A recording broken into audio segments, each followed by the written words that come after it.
कि ये जो हमास के स्पोक्सपर्सन हैं, वो क्यों पाकिस्तान के अंदर हैं? हमास को बहुत सारे जो दुनिया के ममालिक हैं, वो टेररिस्ट ऑर्गेनाइजेशन कहते हैं और बहुत सारे ममालिक जो हैं, वो हमास को दहशतगर्द जमात नहीं कहते।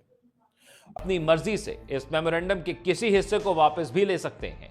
इसके साथ साथ ऐसे किसी भी इकदाम को अदालत या कांग्रेस में चैलेंज करना मजीद मुश्किल होगा। माजी आलमी फौजदारी अदालत ने अमेरिकी सदर ट्रंप की तरफ से लगाई जाने वाली पाबंदी की मुजम्मत की है। खबर एजेंसी के मुताबिक आलमी फौजदारी अदालत ने तमाम 125 रियासतों से मुत्तहिद होने की अपील करते हुए कहा कि अपने अमले के साथ मजबूती से खड़े हैं।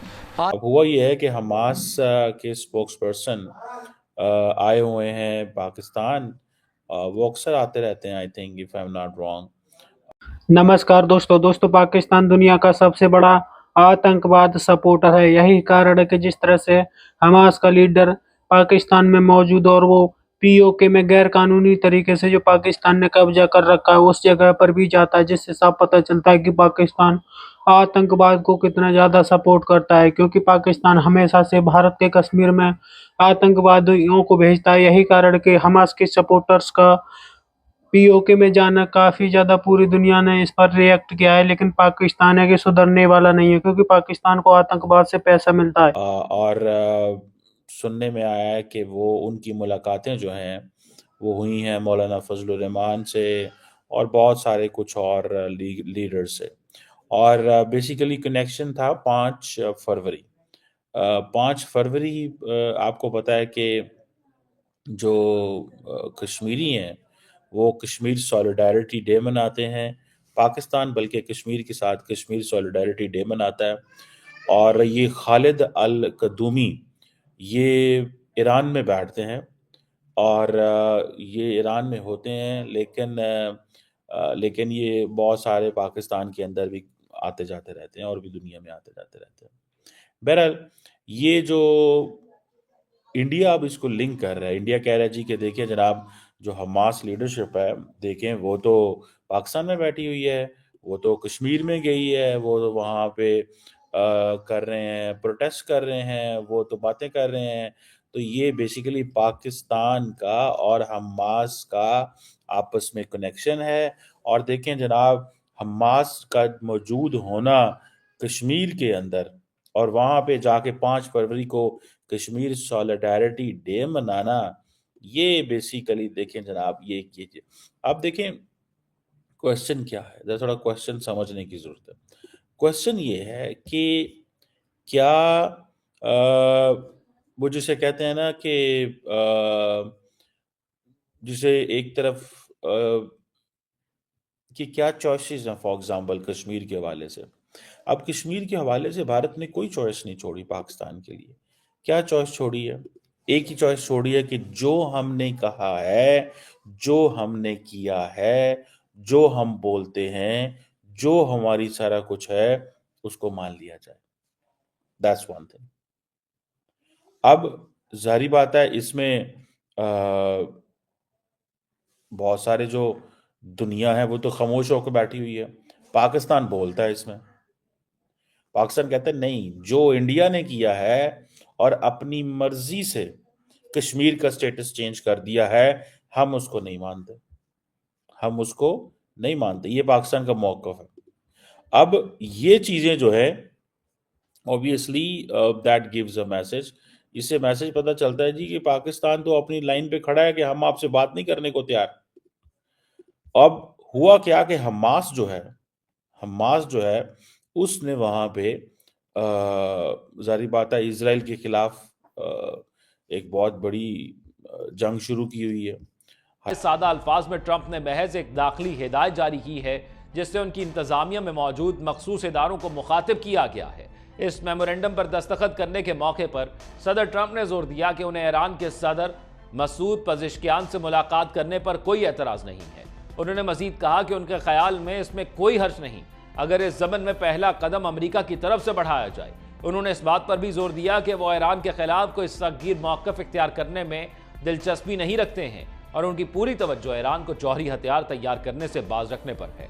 अपने social media platform truth social पर एक पोस्ट में अमरीकी सदर का कहना था कि मैं चाहता हूं कि ईरान एक अजीम और कामयाब मुल्क बने लेकिन एक ऐसा मुल्क जिसके पास जौहरी हथियार ना हो।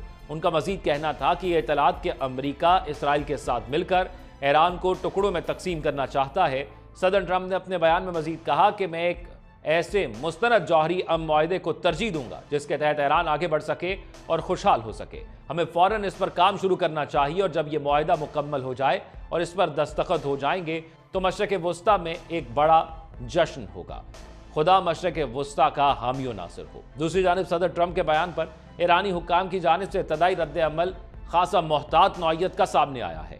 ईरान के वजीर खारजा अब्बास अराक्ची ने वाज़े तौर पर कहा कि अगर बुनियादी मसला ईरान की जौहरी सलाहियत हासिल करने का है तो ये काबिल अमल मामला और काबिल हल मामला और कोई मुश्किल मसला नहीं है। हत्ता कि ईरान के नायब सदर मोहम्मद रजा आरिफ के ईरानी और अमरीकी सदर की मुलाकात से मुतल्लिक रद्द अमल ने भी कयासाराइयों को तक़वियत दी। मुस्तकबिल में दोनों सदूर की मुलाकात के इम्कान को रद्द किए बगैर उन्होंने कहा कि आज दिन तक तो ईरान के एजेंडे में ऐसी कोई मुलाकात शामिल नहीं है। ईरान के इंतखाबात में मसूद पज़ेश्कियान की कामयाबी के बाद अमरीका के साथ बराह रास्त मुज़ाकरात के बहुत से हामी इक़्तिदार में वापस आ गए हैं। सदर ट्रंप के इक़्तिदार संभालने से कबल चंद हफ्तों के दौरान मुतअद्दिद हुक्काम और शख्सियात ने मुख्तलिफ तरीकों से मुज़ाकरात और समझौता करने के लिए तेहरान की आमादगी का इशारा दिया है। इसके साथ साथ ये इम्कान हमेशा मौजूद रहता था कि अगर ईरान के खिलाफ नई पाबंदियां या सख्त इकदाम मुतारिफ कराए गए तो इस तरह के मुज़ाकरात के इम्कान कम हो जाएंगे। ईरान के रहबर आला आयतुल्लाह खामनेई ने मुसलसल इसरार किया है कि वो अमरीकी दबाव के सामने नहीं झुकेंगे, यानी बिल्कुल वही जो ट्रंप ने अपने नए मेमोरेंडम पर दस्तखत करके किया है। इस मेमोरेंडम के मतन के बगौर मुताले से पता चलता है कि इस पर दस्तखत करते वक्त सदर ट्रंप के मसालेहाना लहजे के बावजूद इस दस्तावेज या यादाश्त का मवाद इंतहाई सख्त है। अगर इस पर मिनोअन अमल दरामद किया जाता है तो इसके ईरान के लिए मौशी दबाव के अलावा दूररस नताइज हो सकते हैं। डोनाल्ड ट्रंप को सदारती इंतखाबात की दौड़ में ऐसे धड़ों और गिरोहों की हिमायत हासिल थी जो ईरान के खिलाफ सख्तगीर पॉलिसी की हिमायत करते हैं। इनमें से कुछ गिरोह इसराइल के दाएं बाजू के ख्यालात से बहुत मुतासिर हैं और उनका यह मौक़िफ़ है कि ईरान की हुकूमत अब एक कमज़ोर और नाजुक सूरत हाल में है और अमरीका अब ईरान की थियोक्रेसी यानी मजहबी रहनुमाओं के जरिए चलाई जाने वाली रियासत के निज़ाम को ख़त्म कर सकता है।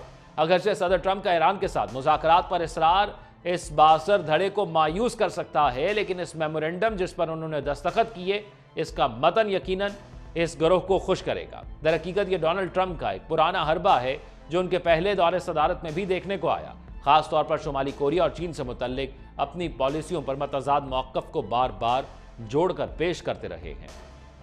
इस मेमोरेंडम में सदर ट्रंप ने अमरीकी महकमा खारजा, महकमा खजाना, महकमा दिफा और महकमा इंसाफ समेत मुख्तलिफ महकमों को हिदायत दी कि ईरान पर मौजूदा पाबंदियों को मजीद सख्ती से नाफिज किया जाए ताकि तेहरान के ज़राए आमदन को मजीद महदूद किया जा सके। इस मेमोरेंडम में अमरीकी महकमा खारजा को खलीजी ममालिक पर ईरान के साथ इक़्तिसादी और तिजारती ताउन मुनक़ता करने के लिए दबाव डालने के बारे में कहा गया है। इस सदारती हुक्मनामे में यह भी कहा गया है कि ईरान के खिलाफ अमरीकी पाबंदियों में मौजूदा इस्तिस्ना को भी ख़त्म किया जाए, जैसे चाबहार मनसूबा जिसे अफगानिस्तान की मईशत के लिए अहम होने की वजह से इस्तिस्ना दिया गया था। मजमूई तौर पर इस हिदायत का मकसद ईरानी तेल की फ़रोख्त के खात्मे को यकीनी बनाना है, एक ऐसा हदफ जो पहले भी ट्रंप के पहले दौरे सदारत के दौरान मुकर्रर किया गया था मगर उसे मुकम्मल तौर पर हासिल नहीं किया जा सका था। तहम सदर ट्रंप के गुज़िश्ता दौर में ईरान पर आयद पाबंदियों ने ईरान की तेल की बरामदात को तकरीबन 25 लाख बैरल यौमिया से कम करके 3.5 लाख बैरल यौमिया कर दिया था। इक़्तिसादी दबाव के अलावा इस हुक्मनामे के ईरान पर सियासी और सफारती असरात भी हो सकते हैं।